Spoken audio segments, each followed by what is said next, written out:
মাত্র 5 মিনিটে চিকেন পকোড়া সাথে টমেটো সস সন্ধ্যার নাস্তায় থাকলে আর কি চাই। চিকেন পকোড়া বানানোর জন্য আমি নিয়ে নিয়েছি বোনলেস চিকেন। তার মধ্যে দিয়ে দিয়েছি আদা রসুন বাটা, লবণ, হলুদ গুঁড়ো আর সামান্য পরিমাণে মরিচের গুঁড়ো। তারপর এটাকে ভালোভাবে মিশিয়ে নিচ্ছি। কিছুক্ষণ রাখার পর এর মধ্যে দিয়ে দিচ্ছি দই।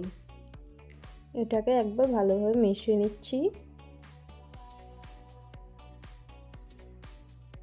তারপর এর মধ্যে দিচ্ছি একটা ডিম। এবার এটাকে ভালোভাবে মিশিয়ে নিচ্ছি। তারপর যে চিকেনটা আমরা ম্যারিনেট করে রেখেছিলাম সেটার মধ্যে দিয়ে দিচ্ছি পরিমাণ মতো কর্নফ্লাওয়ার। এটা আমাদের মাখানো হয়ে গেছে। এবার ওইদিকে আমাদের তেলটা গরম হয়ে গেছে। এবার এক এক করে পকোড়াগুলো দিয়ে দিচ্ছি। পকোড়াগুলো আমাদের লাল লাল করে ভেজে নিয়ে